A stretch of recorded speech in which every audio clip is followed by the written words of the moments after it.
Today, we're going to talk about how to successfully set up your morning so that you actually end up doing yoga, feeling amazing, and you feel energized through the day. You're in a good mood, and you're able to focus on all the activities for the day. You're able to push back on the stress that's entering into your day. You're able to relax and actually sleep at night. And all of this depends on how you start your morning. And that's why I'm doing this whole talk on just how to start your morning. Because even if you look at it in life, you probably just want three things. You want health, you want wealth, and you want love. The whole world capitalizes on this to drop things in your awareness so that you try and achieve these three things, because the promise of happiness is on the other side of achieving these three things. But in theory, if you want to be happy, then you start with your health, because your health is the thing that sets up the right foundation for your wealth and love. And also, this is the only thing I can talk on. So this is why we're going to focus on how in the morning, when you just put the health as the first thing, as soon as you wake up, you end up being in a better mood. You're able to focus, and you actually have, your resources available to you for the rest of the day. So I just want to ask, how does your morning look when you wake up? Are you just waking up and immediately you begin organizing things, you begin putting away the dishes or putting away your clothing, whatever, you're starting to do things immediately? Or do you begin the day sleeping on bed, scrolling through your phone, just consuming information so that your body feels like it's ready to wake up, and then you can wake up? You start working and open up your laptop and start looking at emails and responding to messages and things like that. Now, all of this is completely normal. I'm sure at some point you've done one of these three things as soon as you woken up. But the problem is that if you do one of these three things, if you begin organizing or just tasks, if you begin working, which is stuff for your mind, or if you just scroll and consume information, all these three things are maladaptive behaviors that we've kind of taken on without even being aware of it. So the reason we wake up is because there's a cortisol spike in our system, and the time when we actually wake up, then our body's oh wow, okay, there's enough cortisol in my system, I can wake up and do the activities of the day. Now, what we need to understand is that we must take advantage of this cortisol spike and almost increase it high in the morning, so that by the time you come to the evening, there is a crash. There is this sense of the cortisol dipping, and you're able to rest and digest and actually get a good night's sleep. Now, if cortisol is still in your system because you're having caffeine at 4 p.m. or you're doing activities that are increasing this cortisol in your body, then of course it's going to be hard to wind down and slow down and really rest. And there's a ton of data to support this. I'm sure you've heard of Andrew Huberman. He is a Stanford neuroscientist, and he talks about the morning routine, and he has various versions of this ideal morning routine. And I mean, we can endlessly talk about what is a perfect morning routine, but today's class is not going to be so much about how to make it perfect or what you should do, but rather broad strokes, what you should not be doing rather than what you should be doing. Much of the key to physical and mental health just gets unlocked by correcting this cortisol rhythm, and by making sure that each morning when you wake up, you're the one that wins this battle against that part of you that just wants to sleep, or that just wants to slightly sabotage all your efforts to increase your daytime mood and focus and rest in the evening as well. So what we'll do today is we'll look at three main things that are happening when we wake up, and the three main things that derail us from practicing first thing in the morning.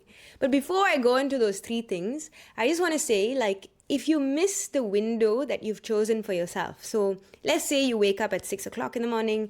I'm just assuming that. Even if you wake up later, you can still adjust this to when you wake up. Then that first hour to 90 minutes to 2 hours, that is actually the most important part of your day. And it's the most important because it sets up the tone for the rest of the day. And Andrew Huberman, he says, you've got to get sunlight in, you've got to hydrate, you've got to get some kind of exercise in. And when you look at sunlight, and when you do this exercise, and when you do cold exposure, which is one more thing he talks about, and you do this in a certain sequence, what tends to happen is that your body's cortisol spikes, and then you ride that spike so that when you go into your day, when you start working, I'm assuming that you at least take 60 to 90 minutes before you start working, which is a good thing to have. If you don't have 60 to 90 minutes, you're probably not waking up early enough. And then you should be able to like look at your nighttime routine to see why you're not able to wake up early enough. Because it's not an issue of, am I not able to wake up early enough? It's actually an issue of what's happening the night before. Is there too much cortisol in my system? Is my mind too busy? And what is happening in the morning that's preventing me from actually practicing and using the practice as a way to tune into my focus and use the practice as one more way to elevate cortisol and sustain focus and alertness through the rest of the day. When you do these bad behaviors, I'm going to call them bad behaviors. Bad behaviors include like scrolling on your bed, immediately starting to just do some tasks, or you're just kind of opening up your laptop and you start working within 10 minutes of waking up. You brush your teeth, you have your coffee, and you're at your desk. Then these are all maladaptive behaviors, and obviously the society we live in incentivizes this kind of lifestyle. It incentivizes us to do more, to be more, to like constantly be in this fight or flight survival mode, because there's just literally too much to do, and we only have 24 hours in the day, which is a short amount of time for the number of things that we actually have to get done. So it's always going to feel like there's so much to get done and I only have this much time. But instead of looking at it like trying to compress all of those tasks into the limited time that you do have, it's actually about expanding the time that you do have into individual tasks and then slowly like eating up that to-do list based on a chain of action in an order of priority, rather than just random actions that might or might not actually help you towards reaching the state of happiness. And remember, that is the North Star. So don't forget that that's the North Star. Happiness, like contentment, well-being, if that's the North Star, then it should feel like time is a tool that we can use in order to get to that North Star, rather than like the to-do list is all the things that we need to do in order to get to the North Star. So the first step in our brains itself is just to separate these two. They are two different things. We need to make sure that in our minds it's clear. I have a limited amount of time, but I can stretch the time and be present in the time that I do have to make more use of that time, optimize my energy, optimize all my other behaviors so that I utilize this time. And all of us, regardless of how much money, where we live, whatever, we all have this limited resource of time and energy. Regardless of who you are, you're probably like going to have less energy as you age, but we all have the same amount of time. And so that's why it's so important that as soon as you wake up, everyone has only 60 to 90 minutes before they have to carry on with their day. Even if you're retired and you have the whole day to yourself, you still have only like that amount of time to go with that cortisol spike so that the rest of the day becomes like, like a good day. So all we have is our body and our brain. And so if we don't treat our body and our brain correctly, and if we don't care about this, if we don't care about stability and we don't care about how our mood is, then we'll just end up having a bad life and we won't reach that North Star of feeling happy. So if we don't do this, if we don't care about those behaviors that happen in the morning, then our brain ends up being in this kind of like roller coaster mode. And I'm sure you know what I'm talking about, where you wake up and you have all these crazy ups and downs. You don't know what's going on with your body and it feels like you're in a frenzy. And this emotional state that you're in, everyone wakes up into this emotional state.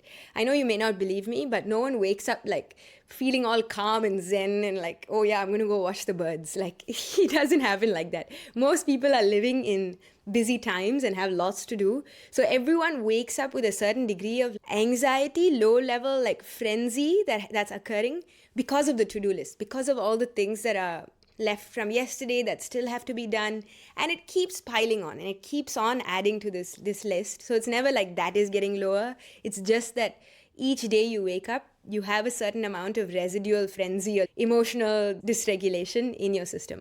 So just know when you wake up, it's going to be there.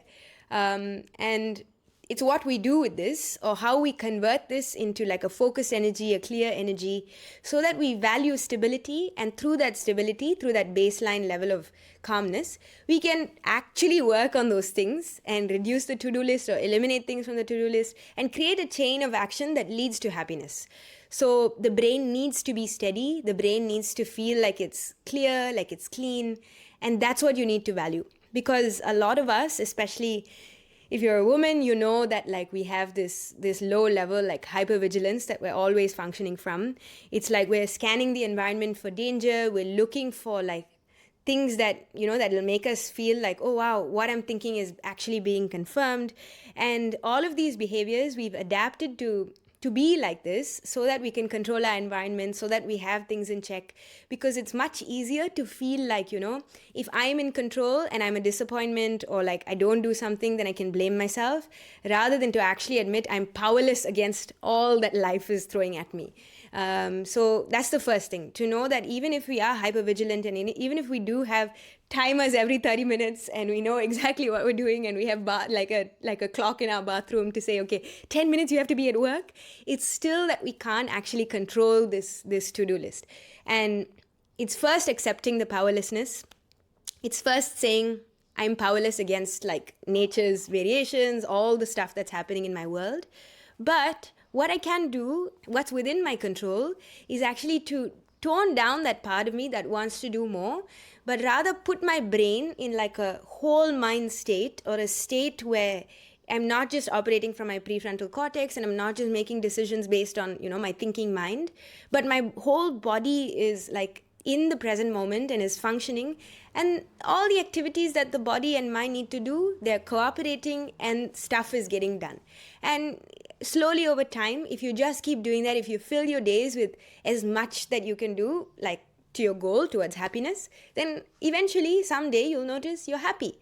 But just keep in mind that if we still stay stuck in this like hypervigilant state, even if things are going well, even if like, you are able to get things done, you're doing well, you're practicing 5 times a week, you'll have this like negative cognition where your mind will literally only pick out the things that are going wrong, and it's so good at doing this. It'll pick out all the stuff that's going wrong, and it'll be like, this is what you didn't do, you didn't practice, you didn't finish like finishing sequence slowly, you're not able to do this.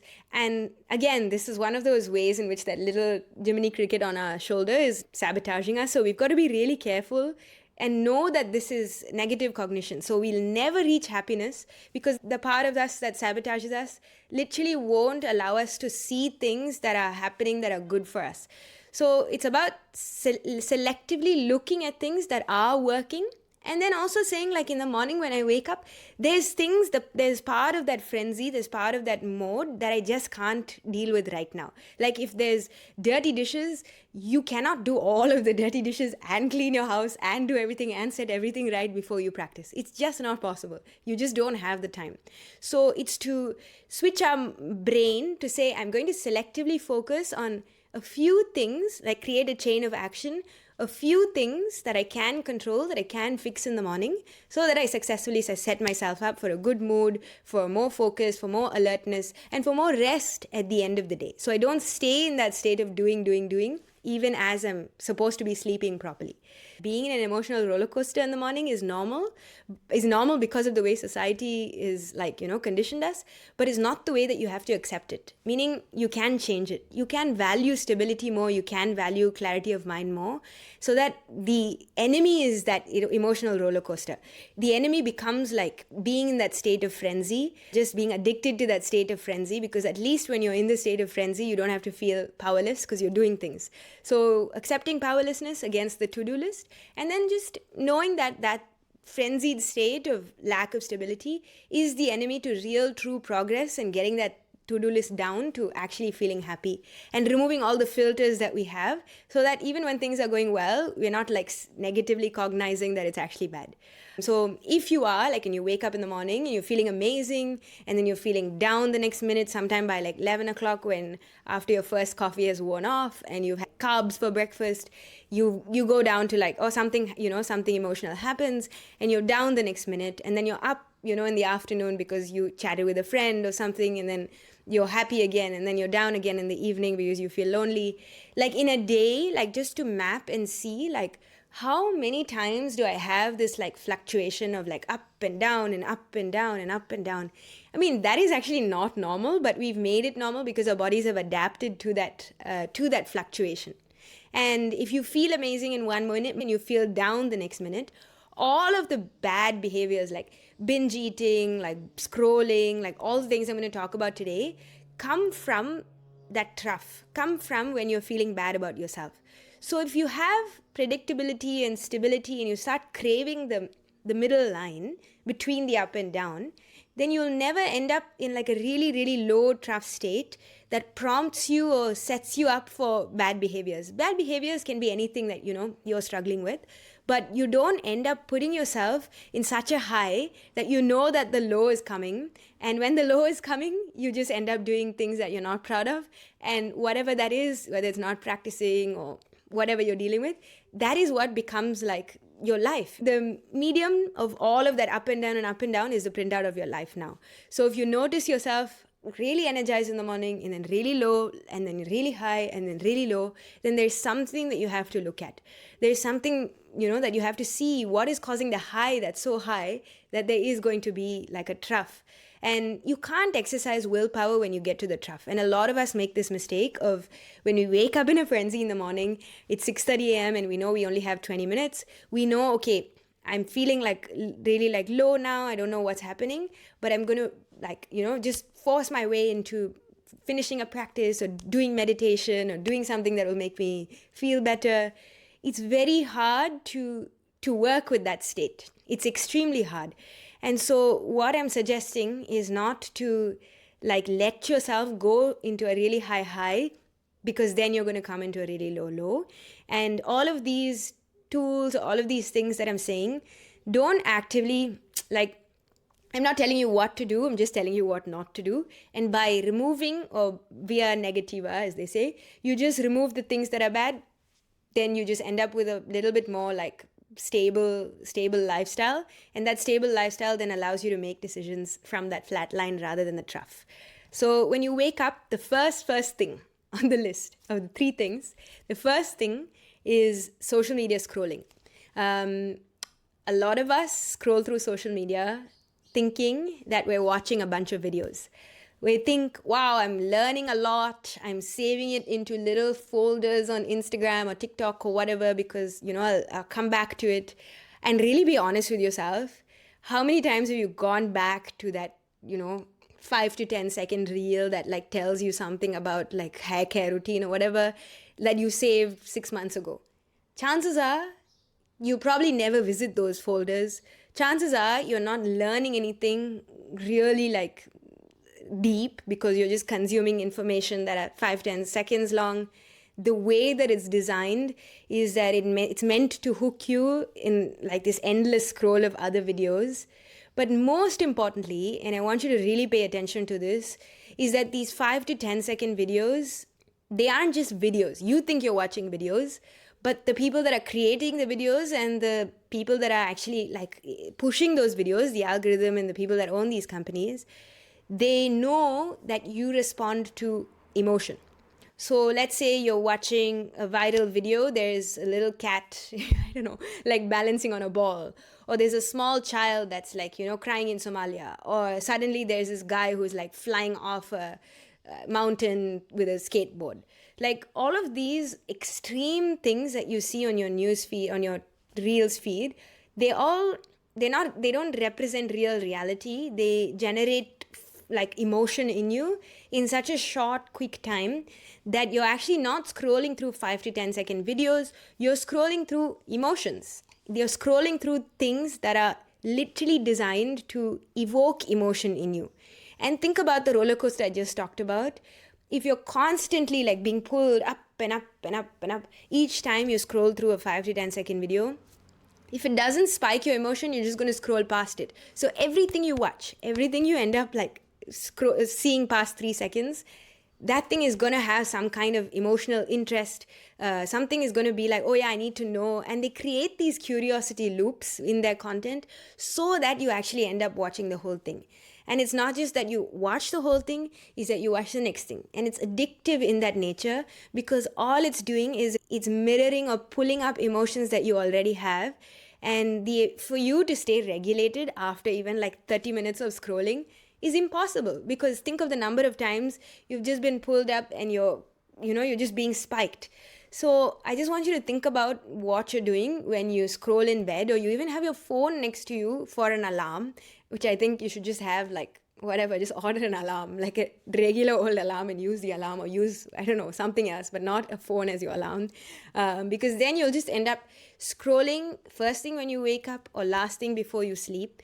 And what it does to your mental health, something really bad happens to your brain when you do this. I can't tell you like the exact neuroscience of what happens, but I can tell you from personal experience that it makes it difficult for you to focus on anything that's longer than 5 to 10 seconds. You're comparing yourself to the best versions of people that are like, only selectively showing their parts of their life that they want you to feel, like evoke jealousy or evoke like inspiration or evoke different things in you. So you're not actually seeing a true picture of reality. And most importantly, it's ruining your ability to stay regulated and do things that take time. So yoga is one of those things that takes time. It takes you a tremendous amount of like introversion and looking in to actually get benefits out of yoga. So I would say in our modern world, the number one thing that we've got to eliminate is consuming short form content. Either you put a time limit on your phone that allows you to only scroll for a certain amount of time. After you've actually ridden this cortisol spike in the morning, maybe in the evening or the afternoon when you're naturally coming down, you can look at social media just because it's fun. I'm not saying like eliminate everything. I'm just saying be careful about what it's doing to your brain, because if you notice the printout of your life and you say, oh my gosh, what is happening here? I don't feel regulated at all. Then I'm just saying, look at your habit of how you're consuming information, because our brains don't just take in information through the 5 senses. The meaning making thing is our brain. That's how we actually make sense of the stuff that's coming through the 5 senses. So be really careful about short form content. And by short form content, I also mean emails, WhatsApps, notifications, anything that's quick hits of dopamine. Be really, really careful, especially in the morning.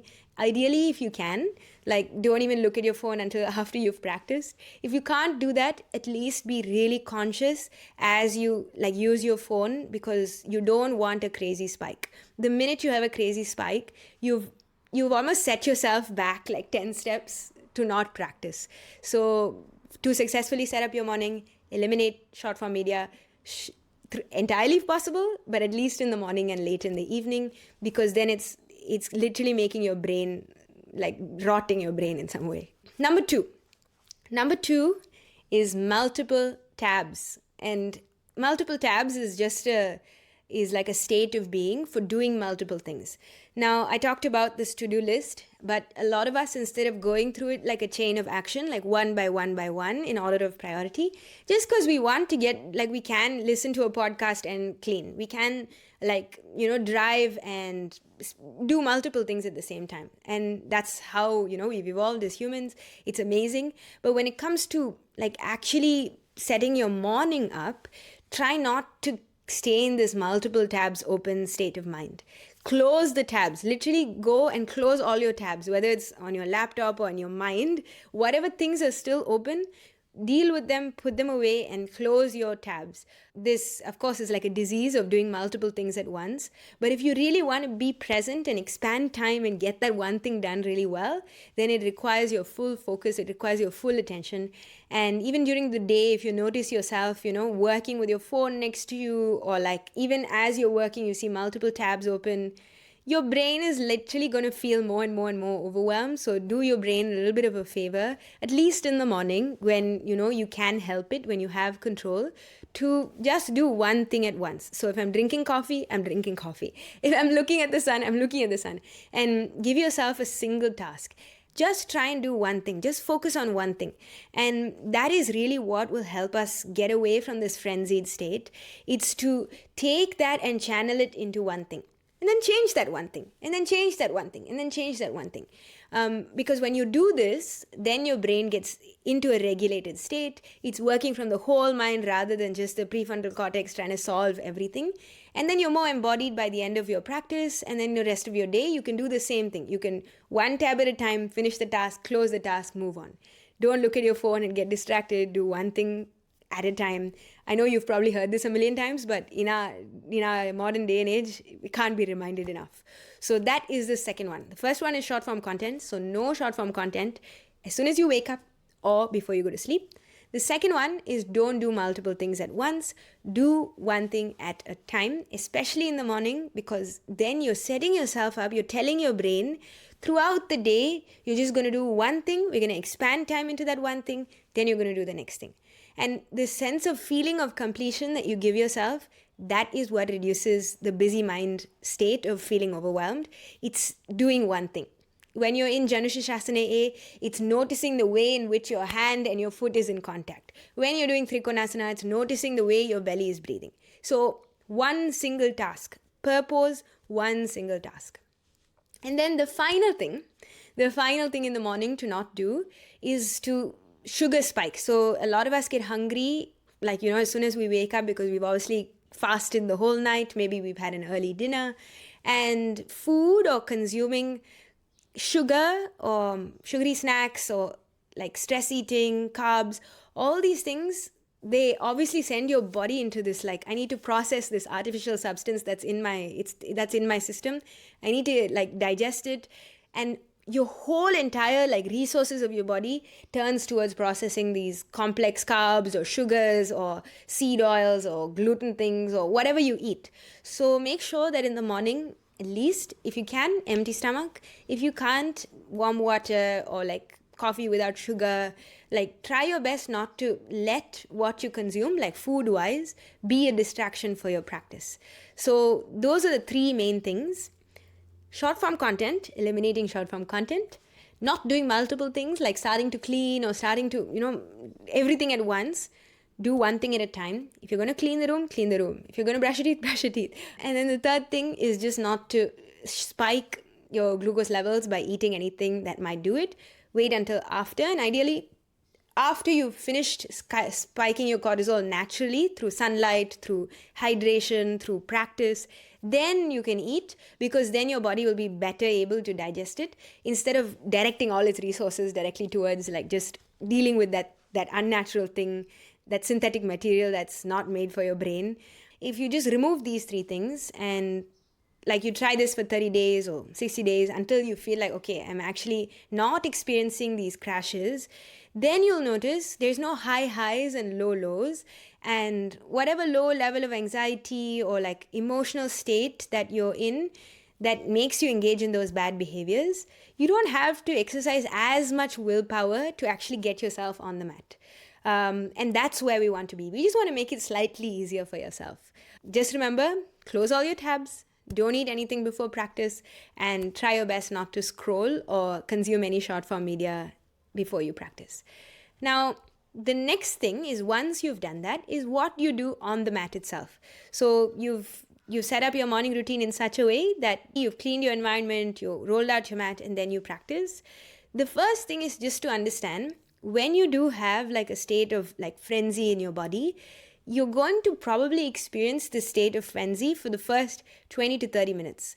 And some of us, I know we don't have that long to practice 1.5 hours or whatever. But even if you do, like, just expect that the first 20, 30 minutes is going to be slightly like more difficult for us to focus. The difficulty in focus doesn't come from like, a hole in our brain, or that we're not good enough, or that Ashtanga is not for us, or that the poses are hard. It actually just comes from a disconnection between our mind and body. And when we can see this as just a disconnection from our mind and body rather than like anything else, then all we have to do is get them to talk to each other. So we take them out of the bar where noisy and loud, and we actually get them to a quiet room so that they have a conversation. And that's all you want to do. So, and I like to say that it takes until half primary at least for you to change and shift your entire state, because by the time you get to Navasana, usually you've done this like airing out of whatever is happening. Even if you're just like completely disconnected and you're not able to feel your breath and you're in a like low level anxiety mode and you're not feeling the postures, at least the very fact of just doing the postures and making yourself stick to the practice until you get to Navasana is in itself useful. Because when you get to Navasana, you almost like spark the fire in your core, and this is where like real willpower is also built. And your brain, when you hold 5 Navasanas properly, and I'm saying properly to your extent, that straight legs or arms up and whatever, harder Navasana, longer time Navasana, your brain will switch on. There's no way this can't happen. If you do any kind of core work, like fast core work. And you can't do this too early on because, your body's not warmed up enough. But by the time you get to Navasana, and it's so beautiful because in the Ashtanga practice, you literally get to the point where you're expected to like hold a certain attitude. When you get to Navasana and you do the core work, that's when you actually create this state shift from disconnection, from feeling like you can't hear yourself, into a state of, okay, now they're talking. Now I'm synced up because literally the pain in my abs and my thighs and my hands and my whole body is woken me up. Now this is what I'm talking about. Riding the cortisol spike till the point where the fire in your belly or like your Agni in your stomach has been ignited. If you've done this every single day, even if it means just going to Surya Namaskar B and like getting enough heat in your body to wake that part of you up, you're golden. But make sure that you do that. You need to put yourself into some degree of pain or like core work in order to get to that state where you're no longer disconnected. Because you can't be disconnected when there's pain. The mind will come into the body when there's pain. If you injure your leg, there's no way, like, your brain is just going to be thinking about, oh yeah, but this guy said this to me. No, all your resources are going to be directed to that one part. So that's what we want to do. But we also want to make it like, this is a safe, like controlled environment in which I'm producing pain in my body so that I shift my state from disconnection to connection, to talking. And from the state of talking comes the third phase or the closing sequence phase, which is refinement, which is like coming down, taking all that energy and integrating it, utilizing it for the rest of the day. And really one of the big signs of progress in your practice is longer and longer time spent in the closing sequence. And I see this all the time when people get up and leave in studio classes. I just know, like they haven't been able to fully close the loop of their own practice because of that sense of time pressure. So for you to actually remove the time pressure, you would have to give yourself a sense that at the end of this track, let's say the track is 1 hour, then I can get up and do what I want. But you shouldn't like have a visual of a clock or something that's giving you more time pressure. You should almost drop the time frame in order to step into your body. And this takes time so that your body feels safe to actually practice during that time. But when you can do this, when you reach stage 3 every single day, even if it takes 20 minutes or 30 minutes, I'm not saying it's a time frame thing. It's more like when you can drop the time frame, when you can get yourself, your mind and your body to talk and actually close down and rest using Shavasana, then you've successfully set yourself up for the day. So that's all my point of this whole talk is that you can remove negative things so that you set yourself up to actually come on the mat. And when you come on the mat, understand that it's going to take some time for you to speak to your body.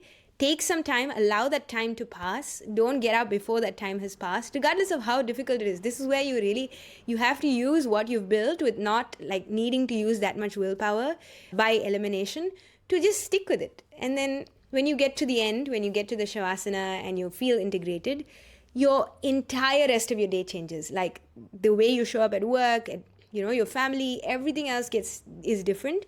And then because you've raised the cortisol so high, then it comes down by the evening and you can actually rest. So that's it. That's all I have for you today.